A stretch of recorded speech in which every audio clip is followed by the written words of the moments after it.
I don't know where it went. We'll see tomorrow. I'm looking at it. Now, how come I can't get over here? You can. Okay, here, click there. It says it's very good. It seems like the wall of the house. Right there. And then I'm going to over here. That's the right. And it's weird. No, because it's one of the fact that you had to mirror those and everything. All of the house. Oh, yeah, and then can you? Yeah. And if I wanted to have you look at it, then I was going to take care of it. That's probably my Sorry.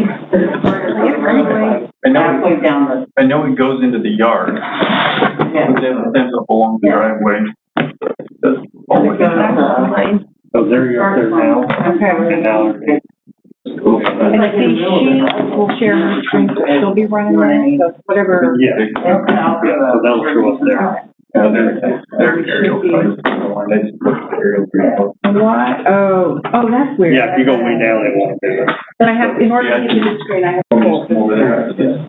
Okay, well, that's new to me. I want to look at the building permit on the other house. And if I want to be over here. You're good? Oh, good, I think so. Okay, I'll still be over. All right, thank you. Message from the dark Oh, side. Teresa Jardine. Zach Wesley. Okay, let's see. Is that a phone message? I think that's his. That was Victor. Yep. I don't know what Sounds that like a joker or something. Would make sense for Victor. Okay.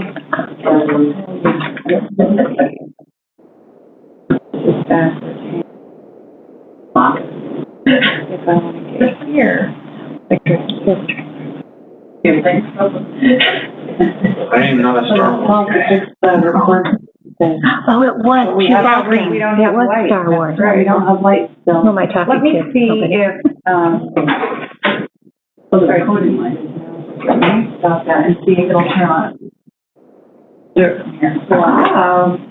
We are back up and running. When you sign on, does yours say access to microphone denied or something? Yeah, you want to leave a it. little box. I just don't, I X out of the audio portion. I don't click on it. Okay. It is now 10:02 a.m. on this 17th day of February 2021, and time for today's Board of County Commissioners hearing regarding the request by the Jardine Trust for a conditional rezone case number CR 2020-001. My name is Carrie Smith, and joining me today are Commissioners Pam White and Leslie Van Beek. Also present are Monica Reeves, our Deputy Clerk, Development Services Director Tricia Nelson, and Development Services Planner Jennifer Almeida. The hearing is being conducted both in person and using WebEx. Everyone on WebEx has been muted and will be unmuted when it's time for them to speak. The staff report and any additional exhibits have been posted on the county website on the Land Use Hearings page. You may wish to open those documents if you haven't done so already. The chairman will maintain order by restricting inappropriate discussion or disorderly conduct. I'm going to take a short time to explain to you the procedures we must follow in order under the Canyon County Code of Ordinances 070503. If you want to testify, please indicate by selecting the raised hand icon at the bottom left corner of the participant box in WebEx. So Teresa Jardine, that's probably you. Please indicate so with the raised hand if you will testify. The applicant who requested this hearing has the burden of proof, and they will testify first. We will give them 10 minutes in favor, followed by any neutral or opposition testimony. And if necessary, we will do rebuttal testimony. If you refer to an exhibit or computer projection, use specific verbal descriptions such as exhibit number, location, or direction so that a transcript can be made for review if necessary. At this time, I will read all of the attendees listed in WebEx, as well as on our in-person sign-up sheet. And please indicate verbally if you wish to testify in favor, neutral, or opposition. So I have in person TJ Wellard, testifying, and you're the representative, correct? Correct. And then online, I have Teresa Jardine.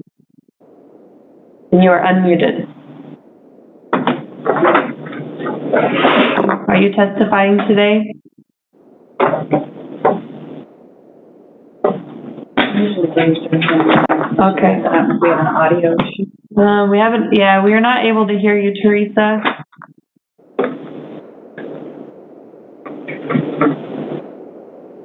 Do you know if she was planning on speaking? Just talk to this board. Okay.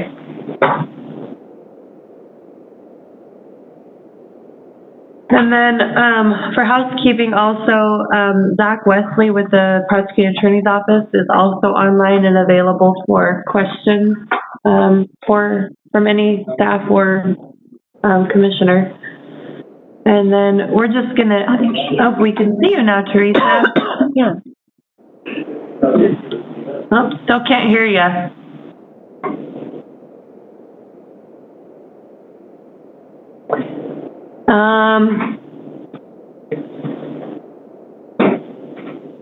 Yes. Can you check to make sure that your audio is connected? There, if you touch on the screen or use your mouse, there should be an option for you to connect audio. No.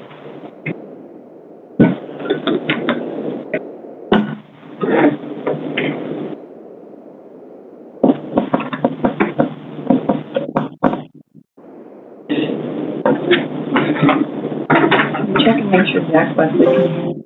Hey, Zach, can you speak so we know that it's working on your end? Can you hear me? Oh, yep, there, we Okay. can hear you. All right, so I know that that's at least working.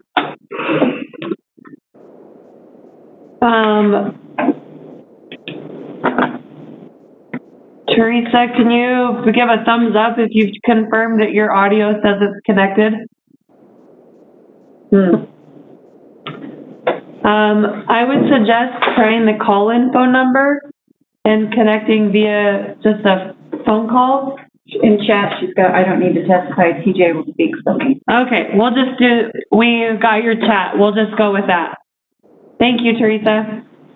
Okay, so before we begin taking testimony, Monica will administer the oath or affirmation to staff and those who wish to offer testimony. Tricia Nilsson, TJ Weller, Jen Almeida, do you swear or affirm the testimony you give will be the truth, the whole truth, nothing but the truth? So help you God. Okay, before we begin taking testimony, is there any member of the board who, for any reason of a conflict of interest, requests to be excused from participating in this item? Thank you, Madam Chair, no. No. No. Are there any declarations pertaining to this request of meetings, such as site reviews or conversations outside of the hearing? Madam Chair, Commissioner Van Beek? I do have an ex parte communication disclosure, and it is back in September 8th of 2020. I received a call from Teresa. She does not live far from our property. We were acquainted with them because they lived close to us, but she was in the middle of this application and was reaching out to a county commissioner.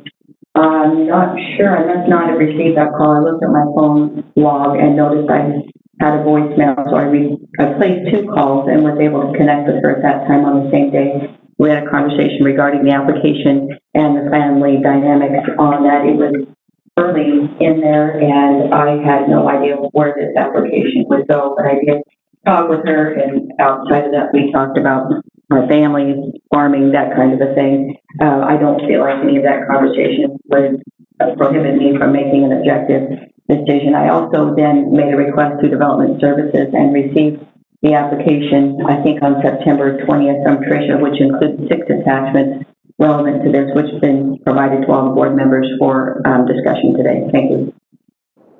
Thank you. Zach, can you confirm that we're good? Since I'm new. Like, is there any questions you would typically want us to ask, or are we fine? Sorry, my audio just got turned on. I didn't hear anything from Commissioner Van Beek's disclosure that would rise to the level of a conflict of interest. No. No Great. concerns. Thank you. Okay. Thank you for that declaration, Commissioner Van Beek. The next, at this time, I'm going to call on Development Services to begin the staff summary and present any late exhibits, if any. Thank you, Madam Chair. There is one late exhibit that I handed out prior to the hearing at the request of Commissioner Smith, a copy of the variance approval that was issued. That will be marked for the record as Exhibit 21. Exhibit what? 21. 21, thank you. To go through my PowerPoint for this project. The subject property is approximately 1.75 acres located within an area of city or a floodplain, and the applicant is requesting to rezone the property to the CR R1, conditional rezone, single family residential. A little background of what happened on this property prior to them applying for this rezone. In 2020, the applicant applied for a secondary residence to care for their aging parents. The secondary residence construction did commence. However, to complete the project, the mortgage company required that the home be on its own parcel. In 2020, also, approximately 0.75 acres was divided off of the parcel, and it was due to requiring that the home be on its own parcel.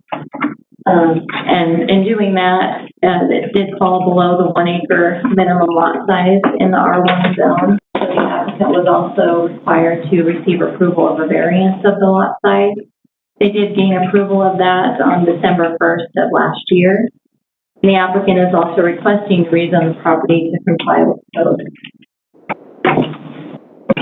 The subject property is designated as agriculture on the Canning County Featured Land Use Map, and as proposed, the home would be adjacent to existing homes that are clustered along their home and would not impact the agricultural uses that are adjacent to the subject property. Exhibit 5, which is the aerial photo in your packet, shows the agriculture that does take place in the area. It also shows a cluster of homes that are along Dearborn Road. The subject property fits within that cluster that already exists. The predominant zoning district within the area is also ag. One additional home site would not create an incompatible use, as it is, as I stated, located adjacent to existing homes. Within 1 mile of the property, there are 4 platted subdivisions for a total of 31 lots. Those lots have a 9.08 acre average lot size. The property does have frontage on Dearborn Road, which is a public road. Nampa Highway District Number 1 did issue an approach permit for the residents, and that approach permit was submitted with the building permit application for the secondary residence that was submitted. Individual domestic well and septic system will be utilized. A septic permit was submitted with the application for a building permit. The Southwest District Health has approved that system. Planning and Zoning Commission did recommend approval of the request on December 17th of 2020. Staff is recommending approval of the conditional rezone as conditioned and proposed. The request complies with the Canning County Comprehensive Plan and Future Land Use. Staff is recommending approval and has provided findings of fact, conclusions of law and order for the board's consideration found in Exhibit 1 of the staff report. With that, I would answer questions. Thank you, Jennifer. One of the questions that I had, and it might be partly for Zach, is issuing a variance on the property when it wasn't zoned yet. Because I know that it's the cart before the horse or the chicken and the egg theory. And so I know that we'd have a hard time approving a rezone if it doesn't meet the minimum lot size. But it's not currently zoned R1. And so was the process correct to apply for a variance in a zone that doesn't exist? Because the zoning didn't exist, at the time. And so I'm concerned about the process and how to accomplish this. I don't know if there was a question in that, Zach, besides that, have you reviewed these documents and is it okay? Madam Chair, I've not looked at the variance document yet. I don't think that was in the materials that were online, and I've not received a copy of that yet. I don't believe that that the ordinance. Well, I guess I would need to look at it. I guess the scenario that you've laid out doesn't really present any legal issues. As far as I can tell immediately, there may be some procedural stuff that the board would want to evaluate how those processes work in your ordinance. But I probably need to look at the documentation first before I weigh in on that. Can you see if someone can email this exhibit to Zach to look at? I'm actually in the process of doing that. Thank you. So the order states that the decision was to reduce the average minimum lot size in an R1 zone to 0.75 acres for this parcel. And I mean, I don't know that there's a finding that states that it's already zoned that. Maybe this is just a potential, but while you're sending that, my other main problem with the variance is number 2 on the characteristics of the site, creating an undue hardship. I don't see how an actual site characteristic created the hardship, whereas it was created by an administrative land division. The parcels were set in size because of that, and because of the ordinance requirements at the time. And so I don't know how that creates a specific site characteristic that would support a variance per state statute and our zoning ordinance. So then it goes back to the chicken and egg thing. And then if we can do a variance on an R1 zone that doesn't exist yet, why can't we do a variance on the ag zone and just keep it zoned ag with a variance? I don't know. Madam Chair. A lot processing. Commissioner Van Beek? And I was going to provide support, but I have it phased in the form of a question. So in the recommendation from staff, it says to change the ordinance to go from an ag to an R1. Does that have to be done? That's my first question, which I think is what you're asking. And then I have some other, I guess, process questions. If this is an okay time, you haven't had your question answered yet. So do you? No, but Zach maybe is looking it up. Zach, do you want to answer my question first before we move on? What was your question? My question is, I mean, if this decision is made, I guess procedurally for me, there is a decision varying it, and it would stand, I'm guessing, but the land isn't zoned R1 yet, and so procedurally, we're okay to issue a variance on land that isn't zoned R1. I think, Madam Chair, if I'm going to restate that, you're asking to put the variance on the ag ground and not rezone that to an R1. Well, that would be my second question. Can we do that? Madam Chair. So we have a couple of different variances one that the director can approve that's below 33%.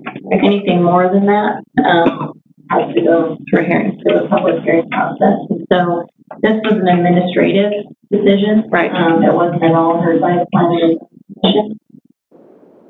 So there's a couple of things at play here. Gotcha.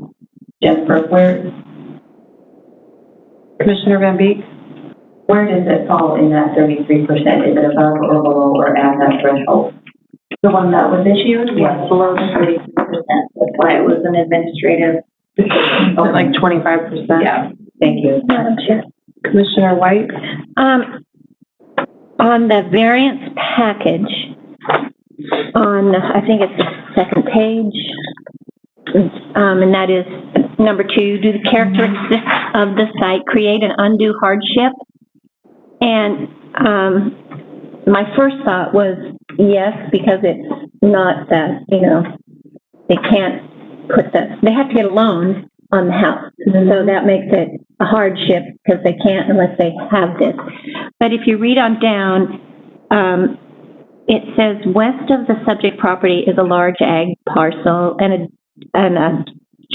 adjustment of the western property line would interfere with farming operations on the adjacent. So it would be somebody else's land that if they do that, that to me creates a real problem because it would damage the farmability of a neighbor. And so that to me is the hardship here with that, still maintaining the neighbors and maintaining the integrity of the property here to put a home on it. So that is, to me, a hardship. I don't know that I guess, and I can understand that. I know that the zoning ordinance already allowed for the land division and for a secondary residence to be built on the current land. So, there's not a site characteristic that did not allow for the construction of the home because it's already in construction as it sits. Commissioner Van Beek? This is a really interesting case that's in process, but we had an attorney that laid out the criteria for a variance, and it was specifically tied to the land, and it had to do with property located in East Nampa on Sunset Lane, and it specifically was a pool that was built with a 0-foot setback.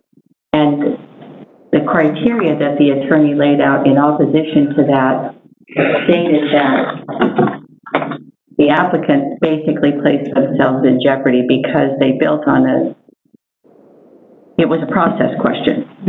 And so his argument was a good argument on what meets the criteria for that. So here's, I guess, my thoughts is that if I understood it correctly, and I would like for Teresa to have the ability to speak for herself, but as I recall this conversation, they sold 6 acres of ground on Midland Road in hopes of building this secondary residence with the cash recognized from that sale of property.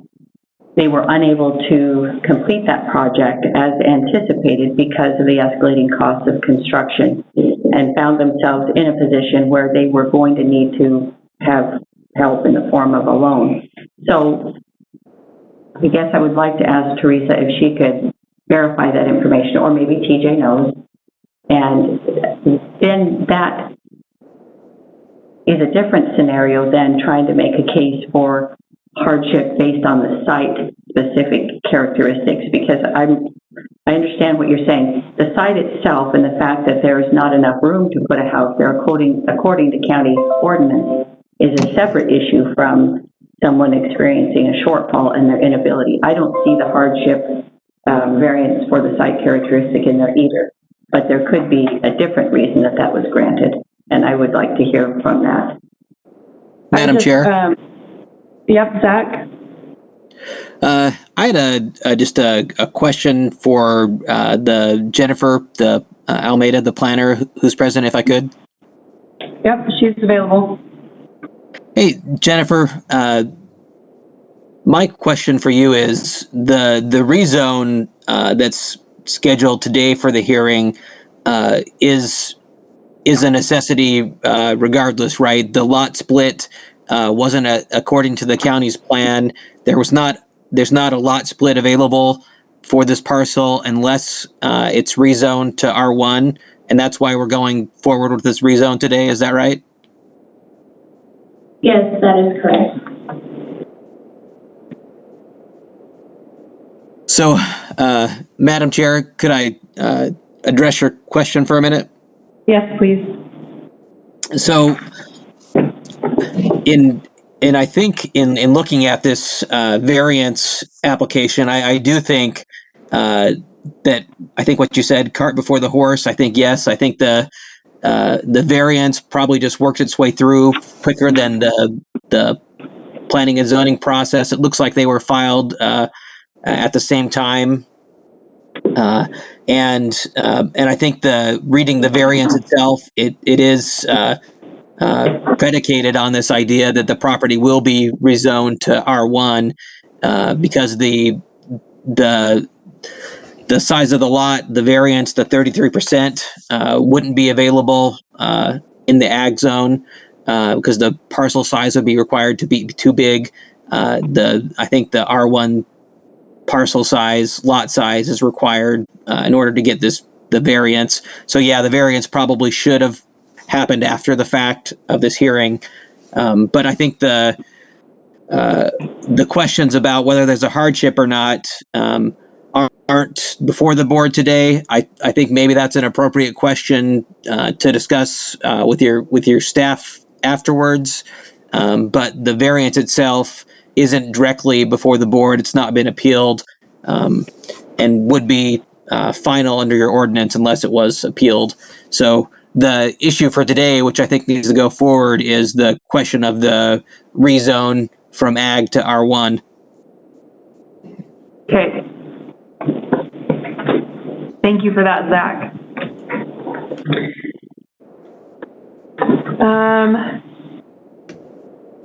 Jennifer, can you confirm if this record of survey that was provided, was that a part of the variance decision?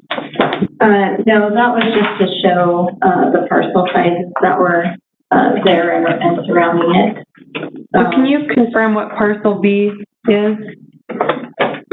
Parcel B is not part of this request. It's just parcel 1 and parcel 2. So those are the two parcels that are subject to the rezone. Parcel 2 is where they began constructing the secondary residence.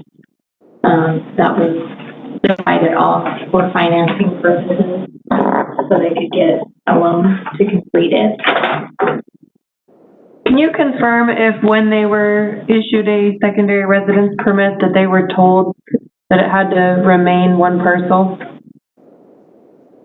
I would not be able to confirm that. I didn't have those initial discussions with them. It looks like they applied for the secondary residence in July of 2020. So what was discussed during that time, I couldn't say. But it would be an assumption that they would comply with the ordinance, which requires it to be on one parcel. Correct. I mean, as one applies for a Yeah. secondary, those would apply. Yeah. Okay.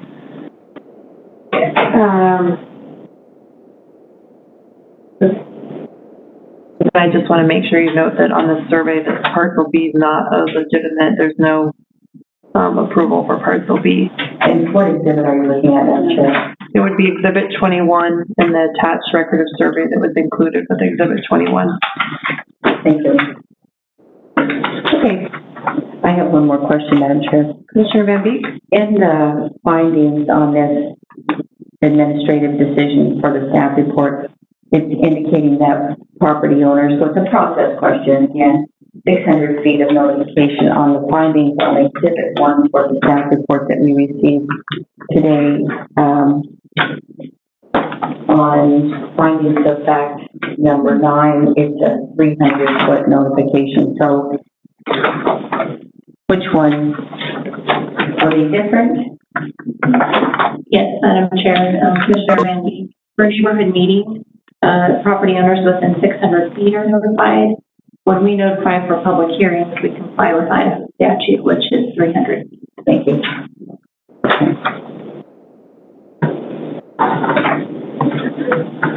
Madam Chair, Commissioner Van Beek? I'm still interested in having TJ or having Teresa sworn in. Oh, TJ's sworn in. We're going to be getting to TJ. Yeah, okay, thank you. Yeah.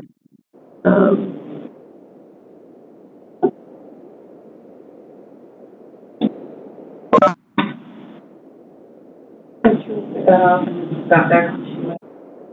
Okay, at this time, we'll move to TJ. You have 10 minutes of testimony. Thank you, Madam Chairman. You're welcome. TJ Weller, 1717842 Sand Hollow Road, Cole, Ohio, 83607. Thank you for your time this morning. Planner Almeida gave a good history, but let me give you a little deeper history. So this overall original parcel was owned by Pencherries. The Jardines, our family, the Pencherries.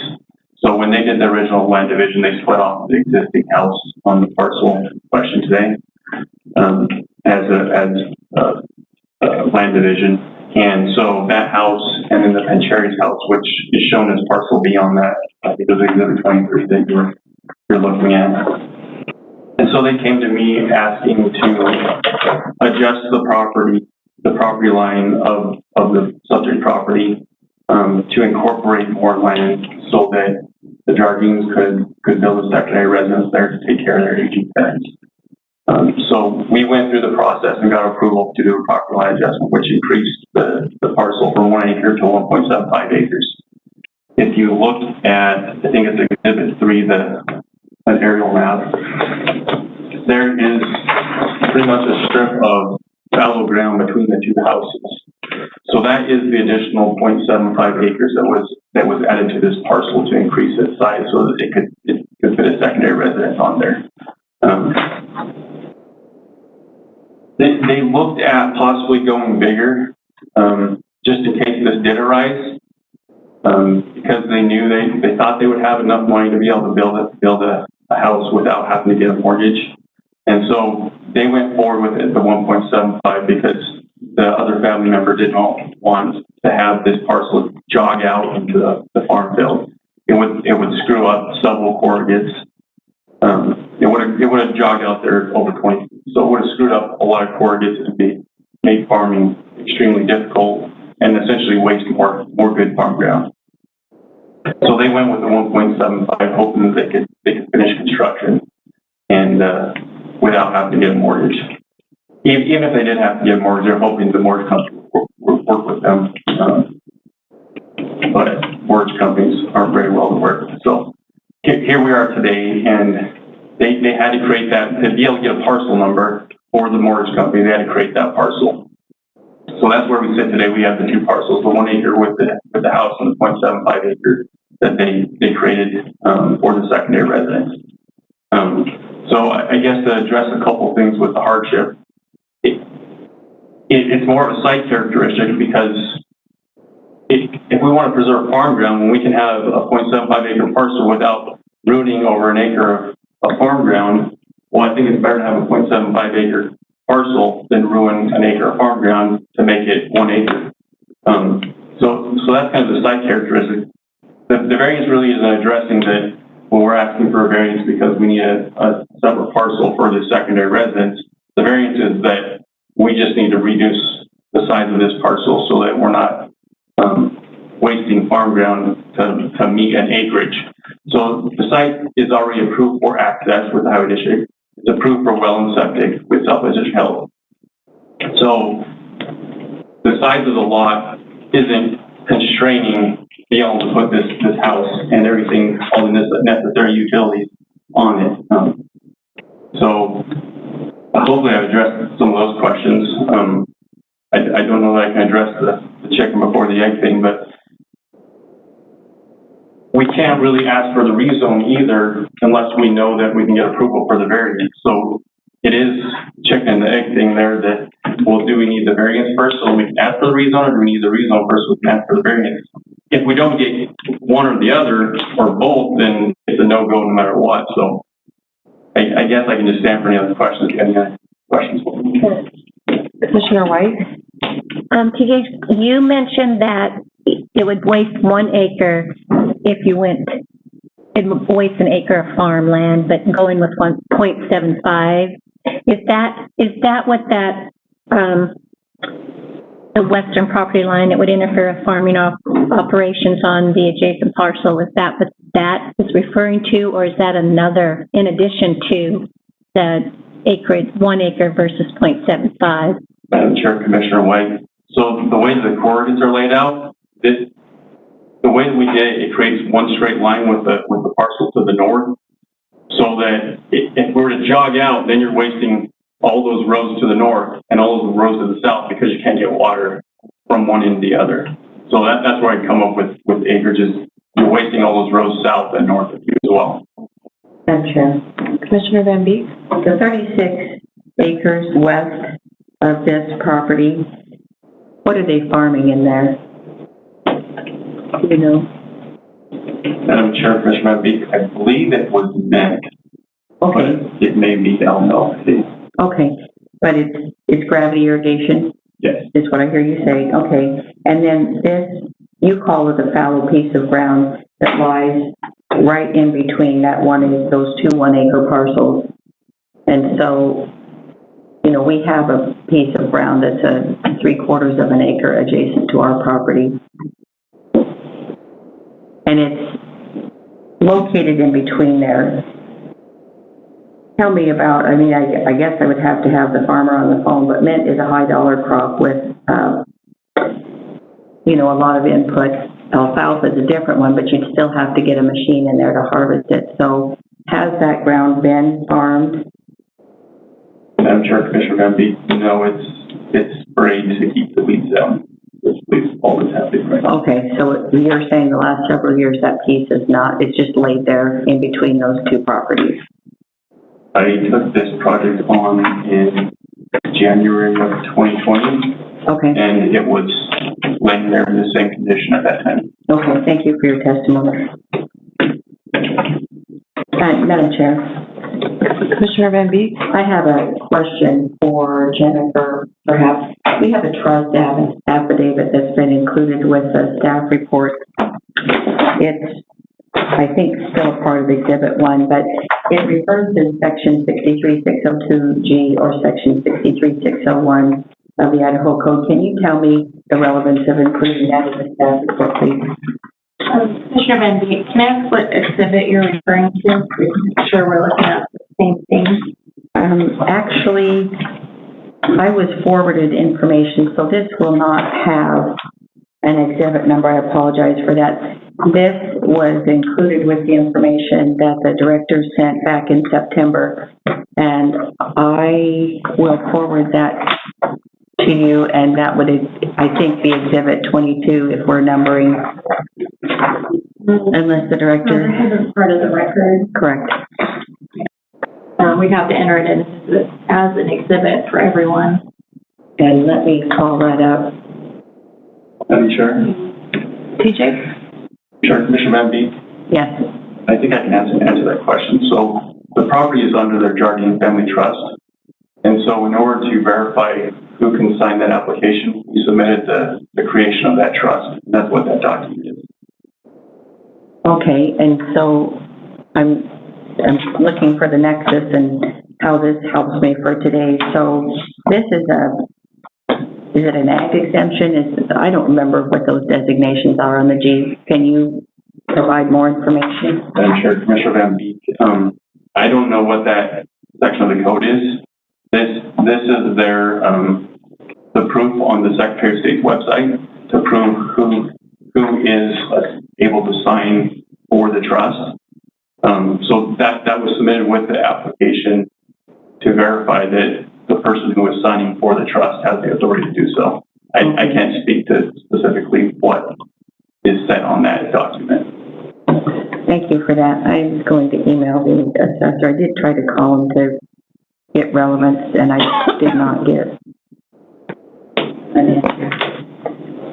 Thank you. Do we need to, enter that one exhibit in the Yes. record? I forwarded that to Jennifer. Correspondence. Yeah. Okay. If you could send it to Jen and she can print it out there, I'll let her know. And for the record, that'll be exhibit 22. Thank you.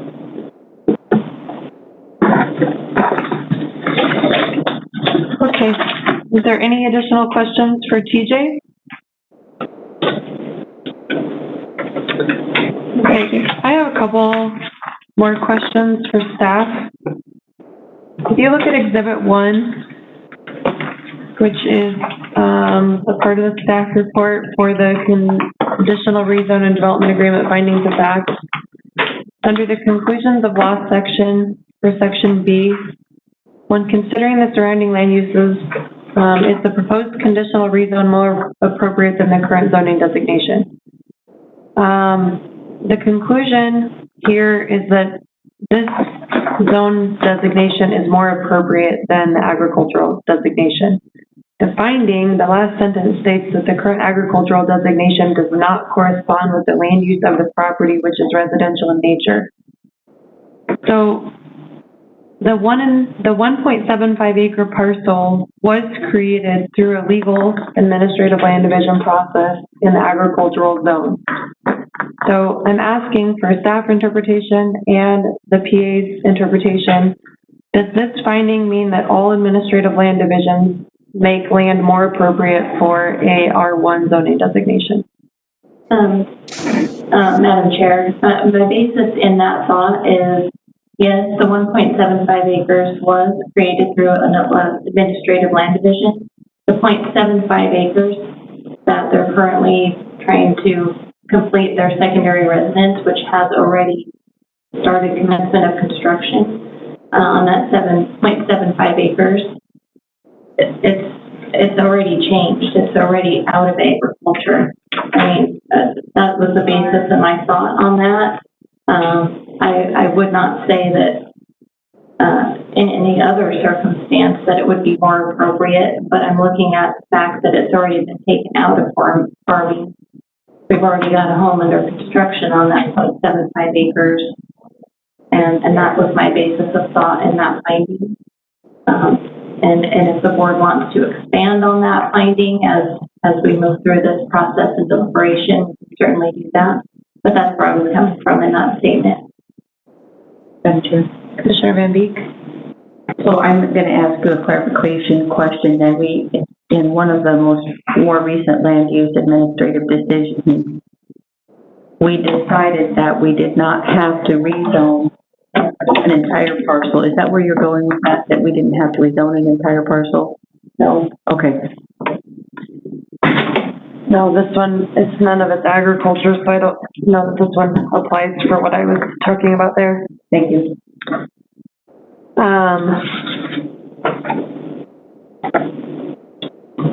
On section, I might come back to that in deliberation, like you stated. In section D, is the proposed conditional rezone negatively affect the character and what measures will be implemented to mitigate the impacts?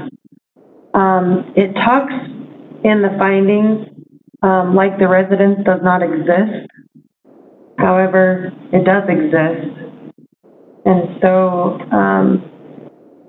if anything, I would consider, think about how that needs to be changed.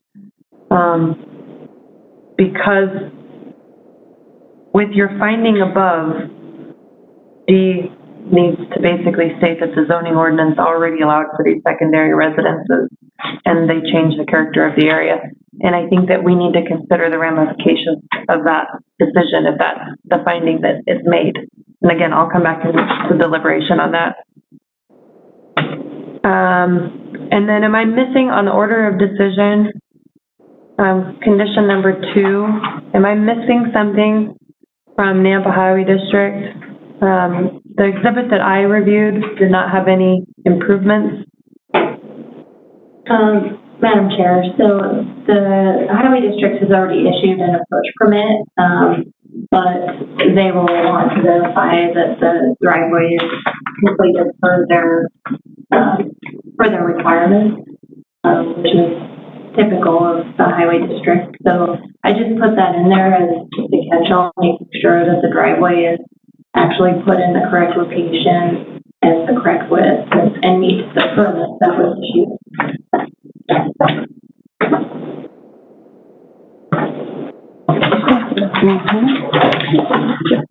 Was the only requirement on the building permit the paved apron? Madam Chair, I would need a moment to find that document. I don't know that I printed the purchase permit from the building permit, but. Okay. Oh, yes. Madam Chair, their only requirement was just upgrading the existing ag access to residential. Okay. So it's an upgrade. That is their only requirement. Okay, any additional questions for staff before we begin or before we close testimony? Teresa has her hand up. Did you want to participate? And if so, we can swear you in. Can you hear me now? Yes. Okay, I signed in on my phone because I couldn't get my computer to work. I didn't need to testify if you don't need me to. You were asking questions that I maybe had answers to, so I just wanted you to know I was here, but I don't need to really testify if you don't need any further testimony. I believe TJ answered the questions. Do you have any additional, did you want her to be sworn in? Madam Chair, I just wanted to make sure that I reflected the content of our conversation accurately, and it's best to come from the applicant is my position. So, Teresa, could you hear the comments that I put on record regarding our conversation? I could. And is that to your recollection, the conversation that we had? I haven't sworn her in, so I don't feel comfortable asking questions if we don't follow that process. And I would acknowledge, Madam Chair. Pardon me. Like to have her sworn in? Yes, please. Teresa Jardine, do you swear or affirm the testimony you give will be the truth, the whole truth, nothing but the truth? So help you God? I do. Madam Chair. Commissioner Van Beek has questions for you. Teresa, thank you for your willingness to be sworn in. Is what I put on record an accurate recollection of the conversation that we had back in September? Yes, it was. Okay, thank you. And then I'm looking also, I did get an answer from the assessor on the 603-602G question that I had, and it has to do with a homeowner's exemption. So it looks to me like that piece of information that was just handed out to the board and to staff on the trust then would be an application for that homeowner's exemption. Okay. I have a question for you. Have you pursued other options of financing for the secondary residence? We pursued two different banks, and both of them required us to have it in our name because of their stipulations. We tried going with First Federal Bank first, and they said we had to have it in our name. At that time, we did not, and so we switched to Capital Educators. They told us the same thing, and so we assumed that that's probably how it would be with all banks, and that's when we started pursuing the split to get this parcel into our name.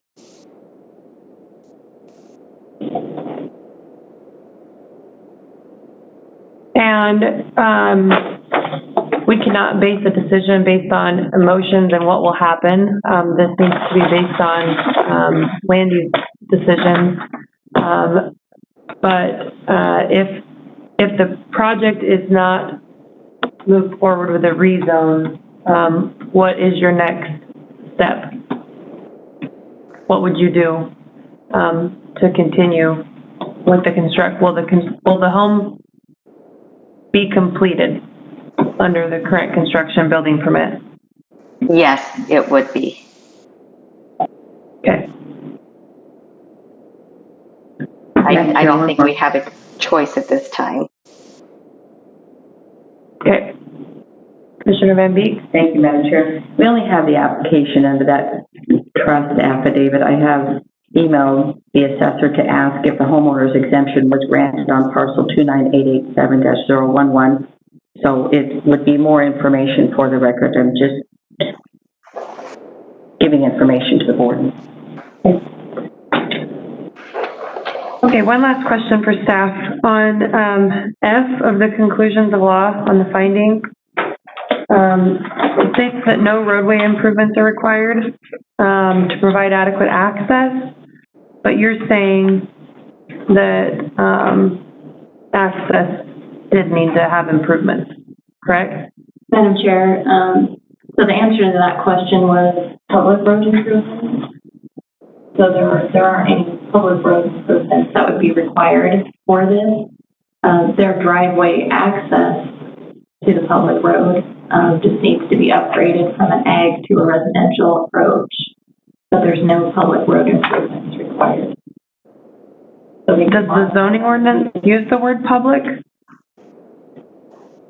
It doesn't, but that's typically how that question is answered, whether or not there's road improvements, so to the public roads or upgrades to an existing private road or those types of improvements. The access itself exists, it just needs to be highway district requirements.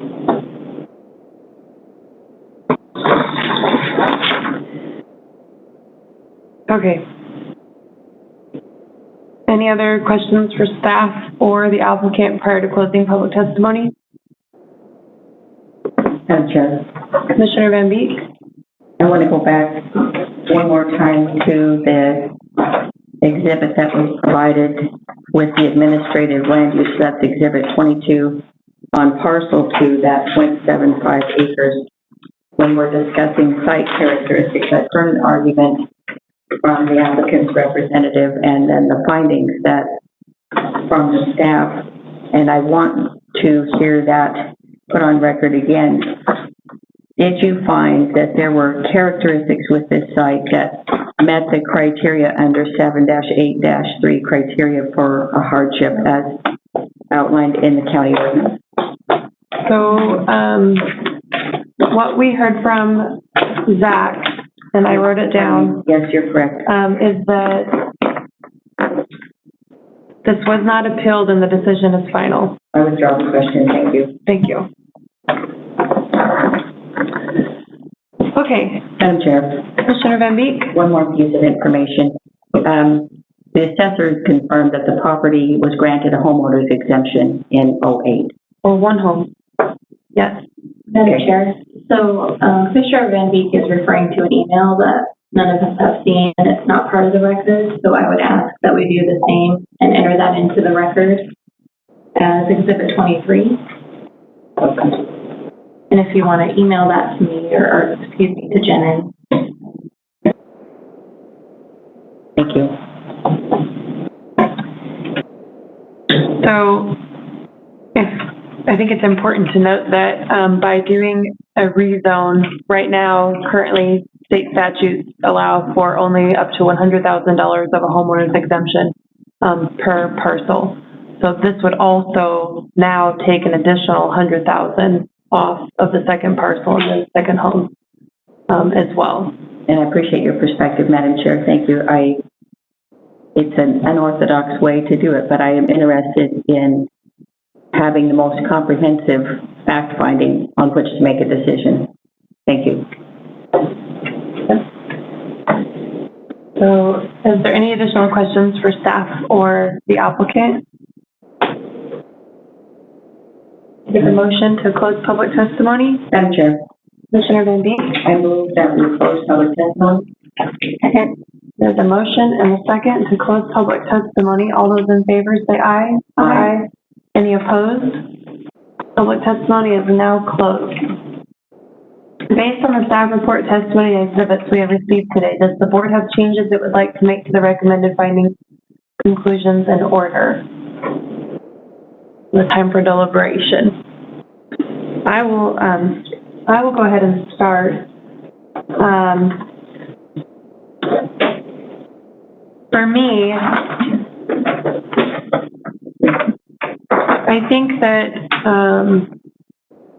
I understand the value of having,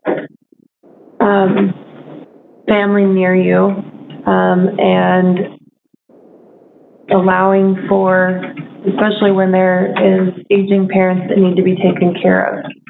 And when the zoning ordinance was adopted way before me and then modified during my time at Development Services, the secondary residence permit was put in place to help with those situations. What I believe happened here puts us in a precedent situation where many people will take advantage of applying for a secondary residence and then going through a rezone process and having spot zoning throughout our county to legitimize having two separate parcels. I asked the question of staff early on, were they told the requirements for a secondary residence?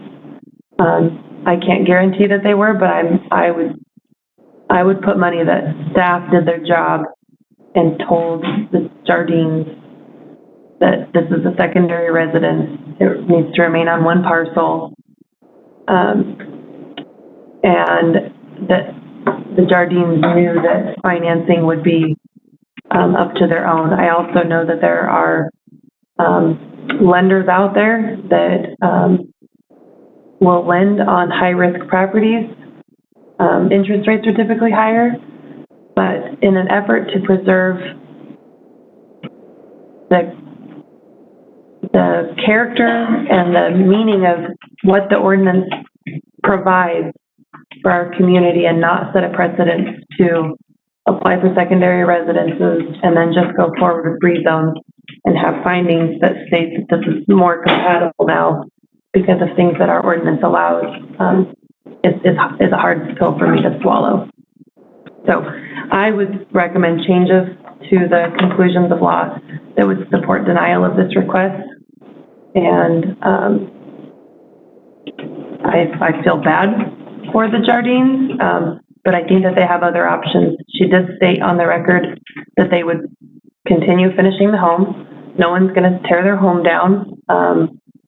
There are other options for them to pursue without us rezoning this agricultural land that was created by a legitimate process. So, my findings. Madam Chair. Commissioner Van Beek.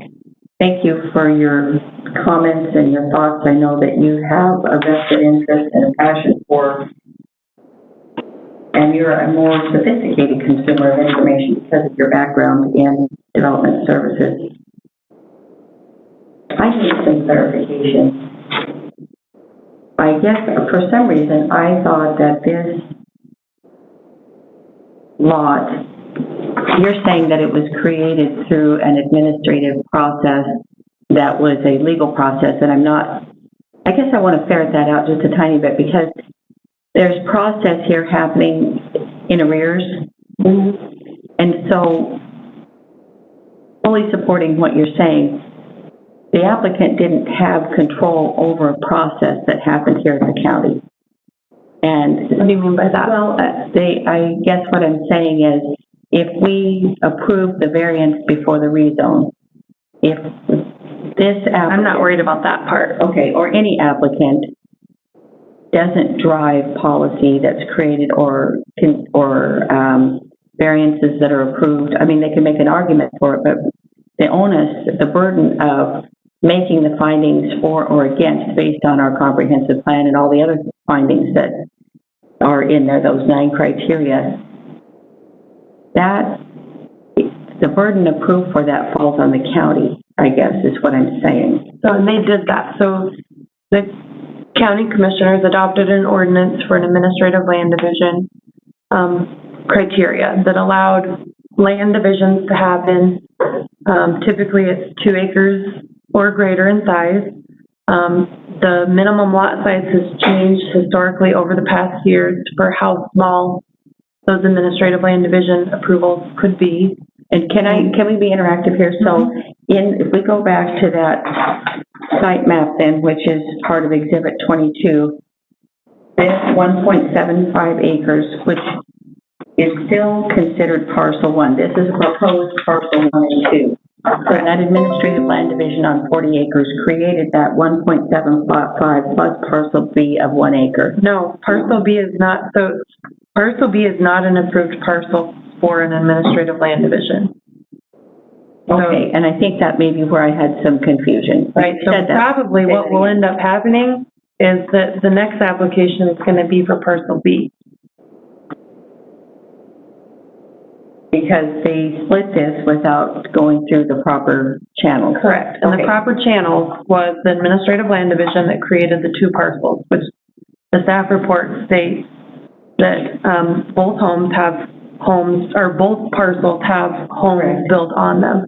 So Jen, if you're looking at the aerial, you can see she's identified parcel 1 as the farm ground with the home, which the home is identified as parcel B on this record of survey that was attached to Exhibit 21. Thank you for that clarification, because I did not have that information. Yep, and so then Correct. parcel 2 and 1 were created because of an administrative land division. And so every home that's there meets the requirements. Okay. And then even the current home that's under construction that would fall on parcel 2 was permitted appropriately with a secondary residence. Because the ordinance passed by the commissioners with, not us, but it's historically been in there, that was passed legally. And so they lawfully constructed a secondary residence that met those requirements. And so they chose, and I'd put money on it, the staff said, this is 1 parcel, 2 houses, it has to remain. And either way, the ordinance says that. And so this is a way to circumvent the ordinance by applying for the secondary residence and then coming in after the fact for the land division. I've had I'd honestly say close to 100 phone calls from constituents asking, how do I build for my family? And the answer always is a legal land division that now is either an administrative land division or a rezone process. If you can afford to build a home on your own, you can do the secondary residence, which secondary residence covers RVs, single wides, double wides, stick-built homes. It used to be very constrained on a secondary residence because of problems like this. When you build full homes, it's hard to fund those, and so typically they require financing. It used to be 1,000 square feet or smaller for a secondary residence because those were more manageable. You used to not be able to have addresses on them. It was very clear to people that this is secondary. What's created in the ordinance now, which is fine, it opens it up to anything.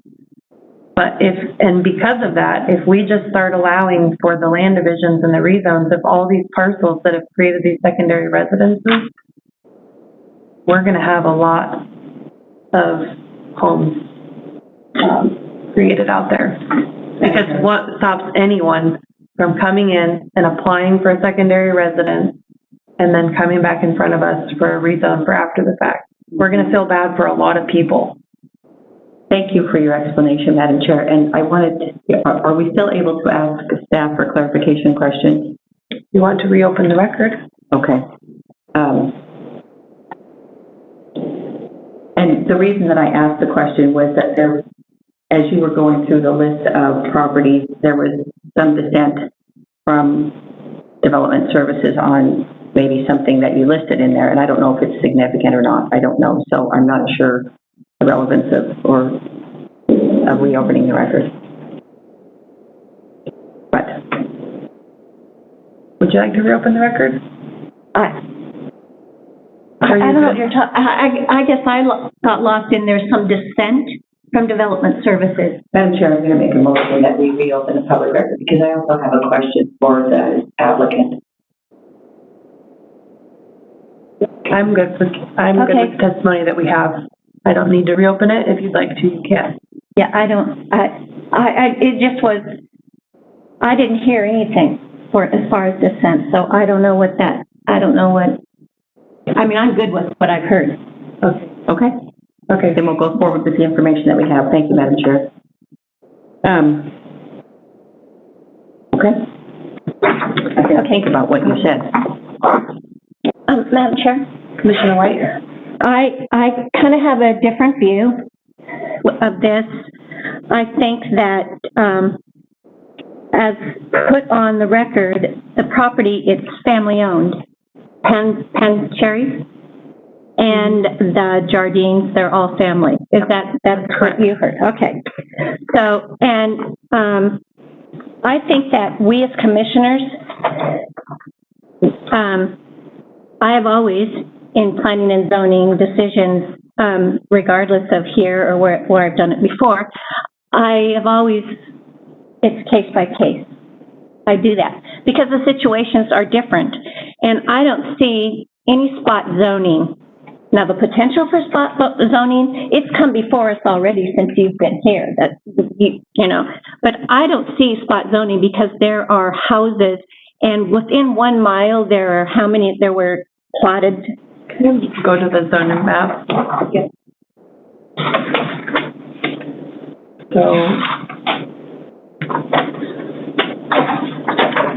So within, Commissioner White,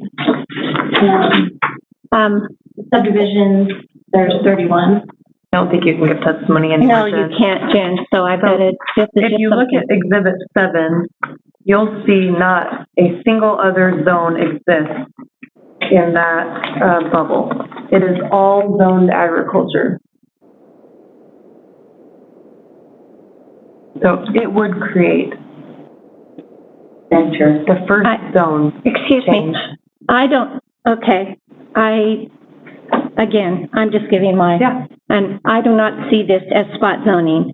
I see that they have kept it where agriculture can continue, and this is a deeply personal reason that they want to do this with their own property. And I think that carries a ton of weight with me, and I don't think that we're opening the door to this because I take every case on a case-by-case basis.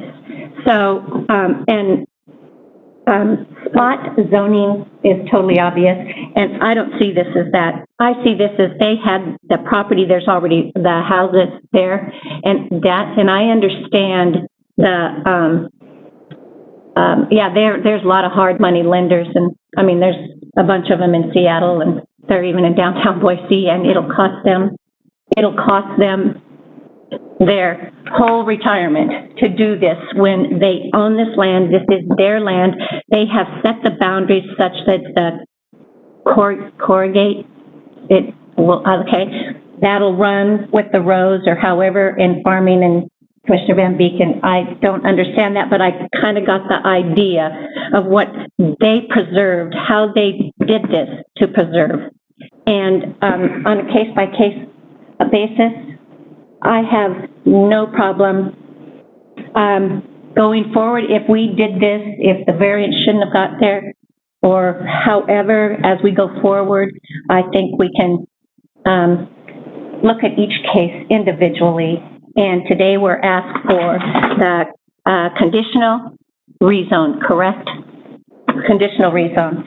And I have no problem. I'm in favor of a conditional rezone for the Jardine Trust. I do have one quick question. Zach, are you included in, I ask for an interpretation of spot zoning if we delayed this for reviewing some past case history on what constitutes spot zoning? Yes, absolutely. That's something we could do. There's two types of spot zoning, one that's permissible, one that's not impermissible. And so generally, and I'd have to go back and look at the staff report. It's a question. The initial question is how is this zoned on the, or how is this mapped on the future use plan, which is ag. which is ag. It's ag. And staff has been, this is pretty mean. If it's a conditional rezone, they have not been requiring comp plan map changes. Right. So, yeah, I think if we were going to talk about that one, I would like to have an executive session and go over that with you in more detail, so we can talk about that in terms of how the Supreme Court has broken down those legal and illegal spot zones. Madam Chair, Commissioner Van Beek? I have a clarification question.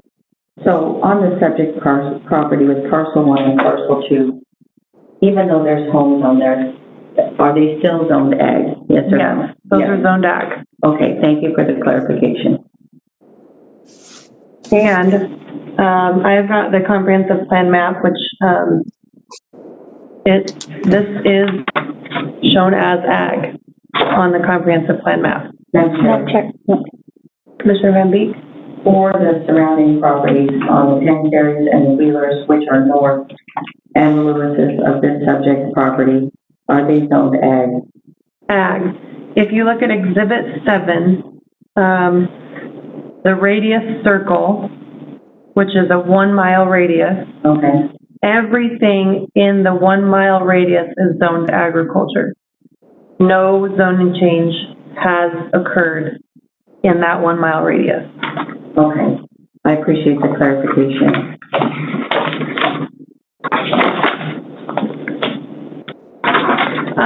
Zach, can we participate in, can we convene into executive session and talk about spot zoning?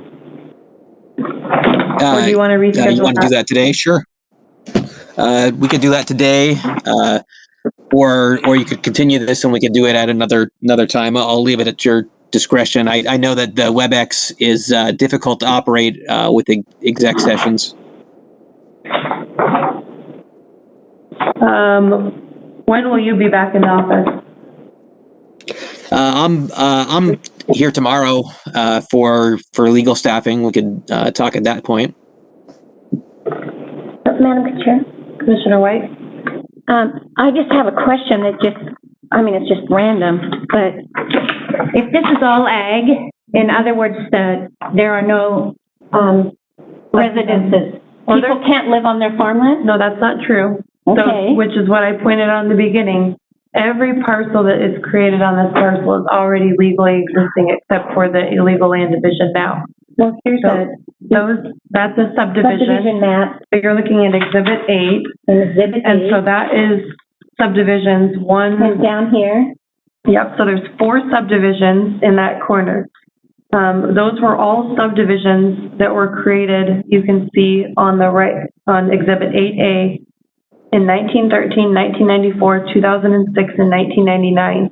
Those were all created either pre-subdivision and zoning ordinance, or they were created under the conditional use permit process that was previously allowed in the agricultural zone under a previous zoning ordinance. So all of that land is still zoned agriculture and protected by the Idaho right to farm and property rights statement. But it is still zoned agriculture. So see, right there, Madam Chair, I'm sorry, on Missouri, Yep. right up there, there's 2 little spots So those that are the exact same acreage. Yep, so our zoning ordinance allows for an administrative land division, and 1 acre lots, 2 acre lots, even half acre lots have been created in the agricultural zone for families to divide or even sell property in the ag zone. Excuse me, but Madam Chair, but this one, they got a variance because the one lot is 1 acre and the other one is 0.75, and they could make it 2 acres, but that will interfere with a farming process on a land to the west, I believe it said, if they make it, because they can, it's only 1/4 of an acre. I mean, when you're talking about all of this being ag, so they can do that change that line and then it would be fine. No, it wouldn't be fine still, in my opinion. I'm not, the variance was a final decision, and I'm not even considering that. I'm looking at, is this land appropriate to be rezoned? That's the application that's in front of us. And I'm okay with having an executive session so that we can talk about spot zoning, but to me, this is spot zoning.